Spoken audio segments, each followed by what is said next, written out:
ক্যামেরার পিছনের যে ছবিগুলো ছিল একান্তই ব্যক্তিগত, সেগুলো এখন প্রকাশিত হলো সামাজিক যোগাযোগ মাধ্যমে। একসময় যা ছিল দুজনের মধ্যে খুবই গোপনীয়ভাবে, কিন্তু সেই সম্পর্কের আজ করুণ পরিণতি হাজারো মানুষের সামনে। শরীয়তপুরের জেলা প্রশাসক মোহাম্মদ আশরাফ উদ্দিনের ব্যক্তিগত ছবি এখন সামাজিক যোগাযোগ মাধ্যমে ছড়িয়ে পড়েছে। আর সেই ছবি ও ভিডিও প্রকাশ হওয়ার পর থেকেই জেলার আলোচনার কেন্দ্রবিন্দুতে এখন শুধুমাত্র সেই কথা, যেখানে প্রেম, ভালোবাসা এবং প্রতারণার গল্প মিলেমিশে একাকার।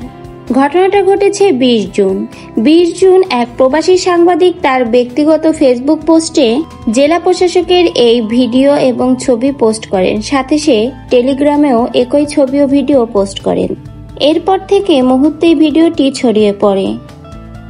জেলা প্রশাসন সূত্রে জানা যায়, 27তম বিসিএস কর্মকর্তা মোহাম্মদ আশরাফ উদ্দিন 2024 সালের 3 নভেম্বর শরীয়তপুরের জেলা প্রশাসক হিসেবে যোগদান করেন। আর এরপর থেকে নেট দুনিয়ায় ঘুরছে জেলা প্রশাসকের সেই ভিডিও ও ছবি। আর এরপর থেকে শুরু হয়েছে আলোচনা ও সমালোচনা। জেলা প্রশাসকের সঙ্গে যে নারীর ভিডিও ভাইরাল হয়েছে, সে নারী সম্পর্কে কোনো সঠিক তথ্য পাওয়া যায়নি। এমনকি জেলা প্রশাসকের ফোন বা হোয়াটসঅ্যাপ নাম্বারেও যোগাযোগ করার চেষ্টা করলে তিনি ফোন তোলেননি। এতে করে জেলা প্রশাসকের কোনো তথ্য জানা যায়নি।